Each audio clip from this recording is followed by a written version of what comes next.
مداری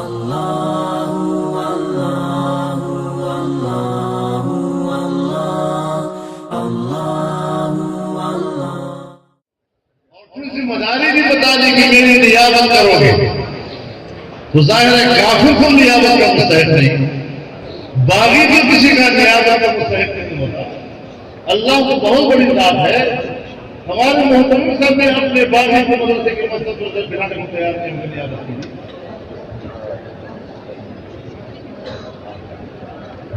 تو روئے زمین پر انسانوں کی اجتماعی نظام ہے، عدل پیدا کرنا، ان کے حقوق کا تحفظ و لحاظ کرنا،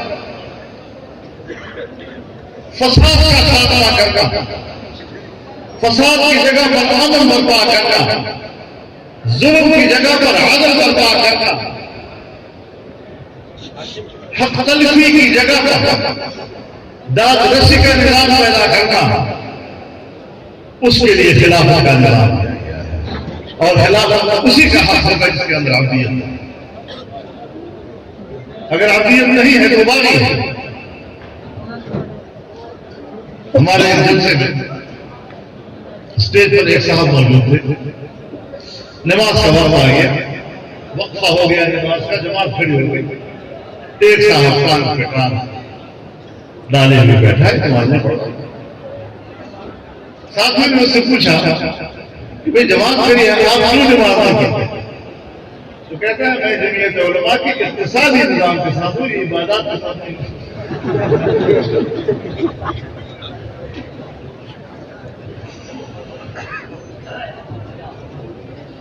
تو آپ خود اندازہ لگائیں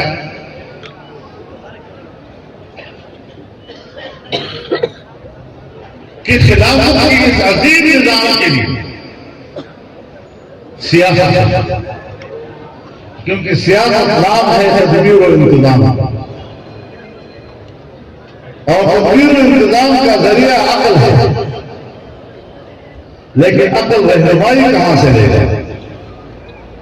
اللہ نے ہمیں آنکھیں دی، قوت بینائی اس سے ٹھیک ٹھاک ہے، مکمل ہے، ابھی بچیاں بجھا دو اور رات کا اندھیرا ہے، قوت بینائی کے باوجود اس کو کچھ نہیں ایسا ہو گیا نہیں، کیونکہ خارجی روشنی اس کو مہیا نہیں ہے، خارجی بینائی کی رہنمائی نہیں رہی۔ اسی طرح عقل اگر اس کی رہنمائی وحی کے ذریعے سے نہیں ہوگی تو پھر عقل اندھی ہوگی۔ اس لیے ہمارے حضرات اپنے مدارس کے لوگوں کو وحی کا نظام سمجھاتے ہیں، قرآن کی صورت میں ہو یا حدیث کی صورت، اس کی رہنمائی کے بغیر عقل رسا نہیں ہے، ایک نظام عطا کرتے ہیں۔ میں علماء کرام سے یہی سوال کرتا ہوں، اس مقام پر آ کر آپ کو رسول اللہ کی نیابت و وراثت کا فریضہ کیوں بھول گیا؟ یہ فریضہ کون ادا کرے؟ اور ہم نے کھلا فساد و فجار کے حوالے کر دیا ہے، اور وہی اپنے آپ سیاست کہتے ہیں، اور مولوی صاحب کے بارے میں کہتے ہیں مولوی ہو کر سیاست کرتا ہے، اور مولوی اگر مسجد میں بیٹھا ہے، مسجد میں سیاست کرتا ہے، یعنی سیاست ایک جریمہ ہے جس کا مرتکب کم از کم مولوی اگر صحیح کرتا ہے۔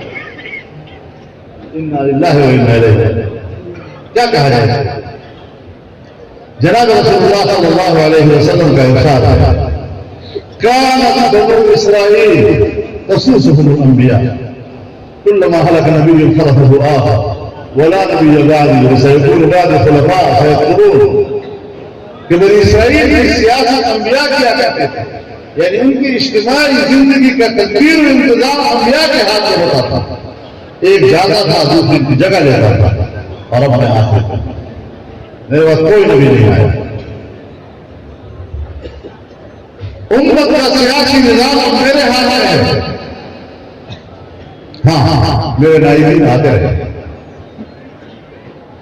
تو رسول اللہ صلی اللہ علیہ وسلم تک پیغمبر دوسرے پیغمبر کا خلیفہ ہوتا تھا، اور اول خلیفہ فی الارض حضرت آدم علیہ السلام، لتبلیغ شرع اللہ، اللہ کی دین کو شریعت میں پھیلانے کا،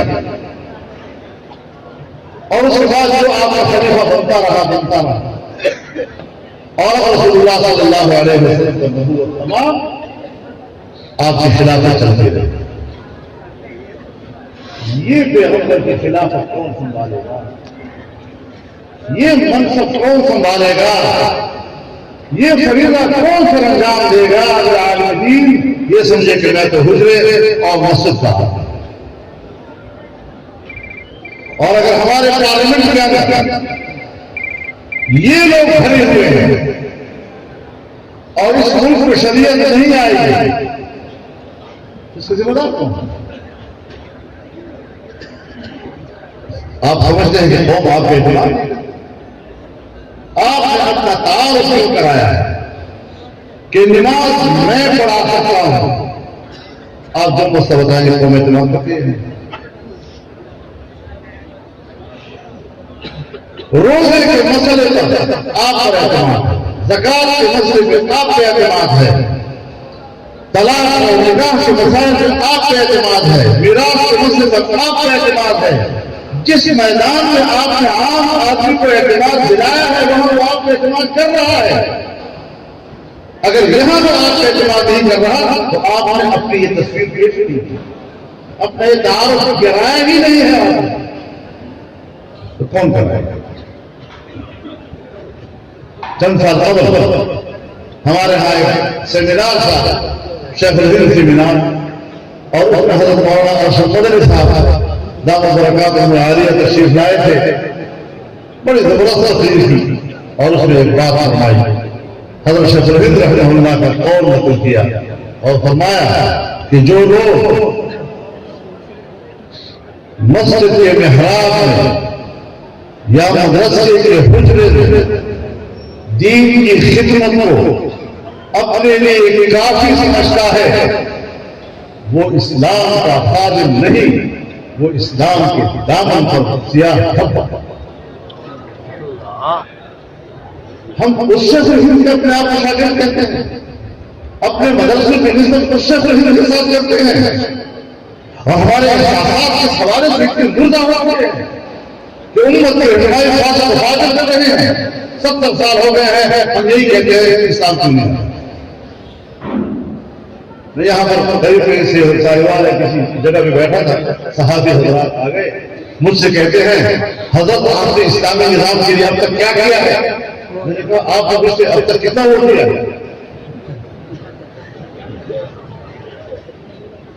آج تو تلوار ہتھیار نہیں ہے، آج تو بندوق ہتھیار نہیں ہے، آج تو فتوحات کے لیے دو دفن تلوار ذریعہ نہیں ہے، آج تو فتوحات حاصل کرنا اور اقتدار تک رسائی حاصل کرنے کا ذریعہ آپ کا ووٹ ہے۔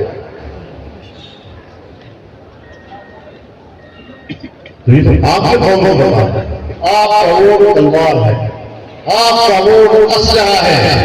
یہ اسلحہ آپ دین کے لیے استعمال کرنا چاہتے ہیں یا دین کے خلاف؟ اس اسلحے کو آپ حق کے لیے استعمال کرنا چاہتے ہیں یا باطل کے لیے استعمال کرنا چاہتے ہیں؟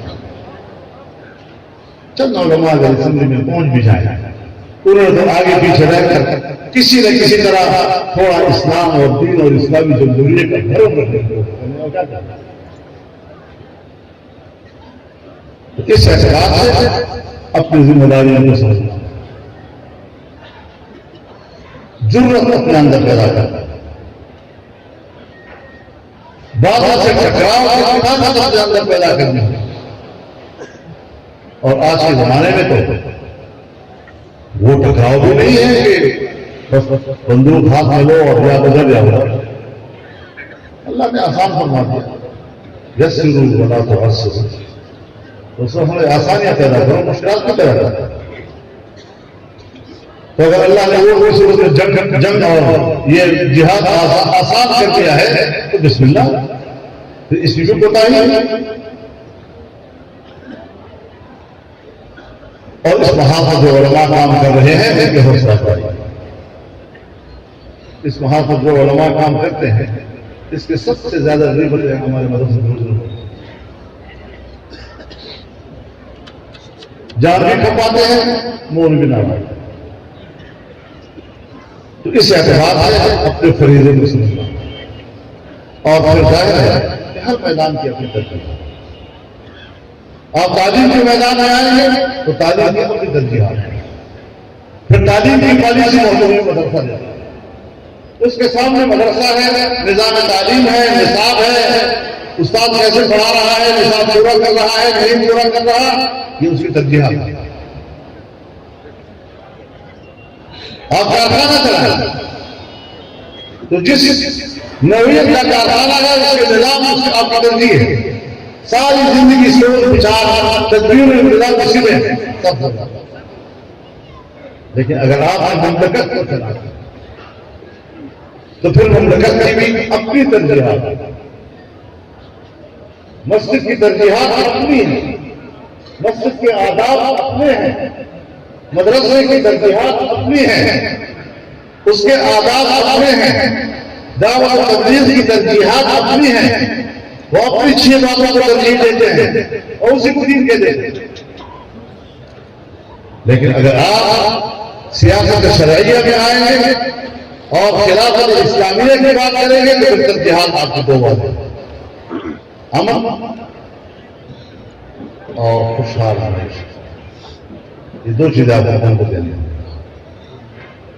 ضرب اللہ مثلا قرية كانت آمنة مطمئنة يأتيها رزقها رغدا من كل مكان فكفرت بأنعم الله فأذاقها الله لباس الجوع والخوف بما كانوا يصنعون. ایک آبادی ہے، اللہ تعالیٰ مثال دیتا ہے، اس میں امن بھی ہے اور اطمینان ہے. اور اس کے امن اور اطمینان کی بنیادی وجہ خوشحال نہیں کرتے. لیکن جب ان لوگوں نے اللہ کے انعامات کا انکار کر دیا، کفران نعمت کیا، تو پھر اللہ نے سزا کیا دی؟ بھوک اور بدن. آج ہم تمام تر وسائل کے باوجود، فراوانی کے باوجود بھوک کی باتیں کرتے ہیں. تمام تر فراوانی کے باوجود ہم بدمنی کا شکار ہے، خوف کا شکار ہے. اس چیز پر ہمیں اپنے طور پر سوچنا چاہیے. آج آپ پوری دنیا کے آنکھوں میں مدرسہ کھٹک رہا ہے، مسجد کھٹک رہی ہے، داڑھی پگڑی کھٹک رہی ہے، دیندار لوگ ان کے آنکھوں میں کھٹک رہے ہیں. ان کا خاتمہ مقصود ہے تاکہ مغربی تہذیب یہاں جگہ رہ سکے. تو آپ کو خوبصورت الفاظ کہے گا. آج کل جب دینی مدارس الفاظ آتی ہے تو کہتے ہیں ہم مدارس کو قومی دھارے میں لانا چاہتے ہیں، قومی دھارے میں لانا چاہتے ہیں. لیکن ابھی آپ قوم میں نہیں ہیں. جب آپ ان کی مانیں گے تو آپ قومی دھارے میں. تو میں نے کہا ہم تو قومی دھارے کا حصہ ہیں. آپ ہمیں کوئی کمی دیکھنا چاہتے ہیں وہ بھی پورا کر سکتے ہیں. لیکن ایک بات آپ بھی ہمیں مان لیں تاکہ سودا ہو جائے. کچھ آپ ہم قومی دھارے میں آ جائیں گے، آپ اسلامی دھارے میں آ جائیں گے.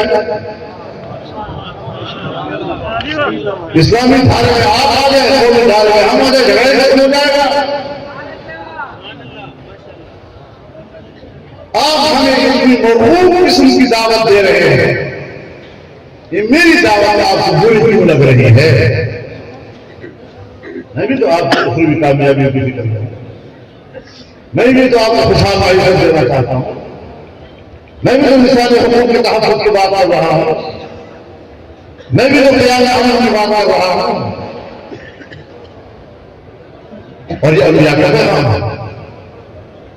تو اس اعتبار سے ہمیں دین کامل کو سمجھنا، اس کا مطالعہ کرنا، اس کو سمجھنے کی کوشش کریں اور اس کے لیے عملی میدان ہوتا ہے. عملی میدان آپ کی دیوبندیت کہیں نہیں جائے، آپ کی سنیت بھی کہیں نہیں جائے، اپنی جگہ پر برقرار رہے گی بڑی مضبوطی کے ساتھ.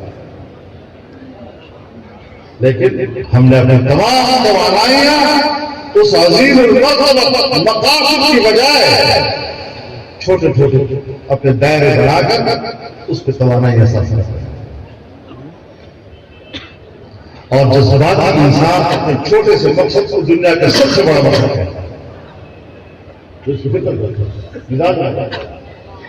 چھوٹے سے مسئلے میں پھنس جاتا ہے اور کہتا ہے یہ نہیں تو اسلام نہیں ہے. اور پھر جذباتی ماحول میں اگر ہم معقول بات سے کہیں تو پھر جذباتی ماحول میں ہماری معقول بات بھی ضرور کرا دیں.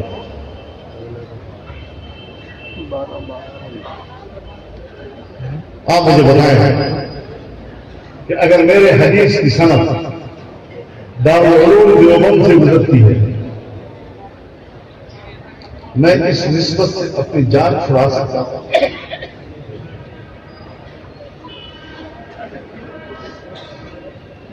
اگر میں کہتا ہوں کہ میں حدیث کا طالب علم ہوں اور میری صدر میں حضرت شیخ الاسلام مولانا مدنی ہے اور میری صدر میں حضرت شیخ کبیر رحمہ اللہ ہے اور میری صدر میں حضرت شیخ الہند دیوبندی ہے، آپ مجھے بتائیں کہ اب اس وقت مولوی بننے کے بعد اور پبلک میں آنے کے بعد میں اس نسبت سے جان چھڑا سکتا ہوں؟ یعنی اگر میں پشتون ہوں اور میرا نسب پشتون ہے میں اس نسب سے جان چھڑا سکتا ہوں. اگر کسی کا نسب پنجابی ہے وہ اپنے نسب سے جان چھڑا سکتا ہے. اگر کوئی سرائکی ہے سندھی ہے اپنے نسب سے جان چھڑا سکتا ہے. ایک نسبت ہے قائم ہو گئی اور وہ شناخت ہے. سند کے حوالے سے بھی ہماری شناخت ہے، نسب کے حوالے سے ہمارے اپنی شناخت ہے. وہ اپنی جگہ پر ہے لیکن ترجیحات طے کرتا ہے کہ میری زندگی کی ترجیحات کیا ہوں، میرے اعلیٰ ترین مقاصد کیا ہوں. اگر آپ سیاسی لحاظ سے منظم نہیں ہیں یاد رکھیں نہ آپ اپنے مسلک کو بچا سکیں گے نہ آپ اپنے مدد کو بچا سکیں گے. سیاسی قوت پیدا کریں. وَأَعِدُّوا لَهُمْ مَا اسْتَطَعْتُم مِّن قُوَّةٍ وَمِن رِّبَاطِ الْخَيْلِ تُرْهِبُونَ بِهِ عَدُوَّ اللَّهِ. ایک حصول قوت ہے، ایک استعمال ہے.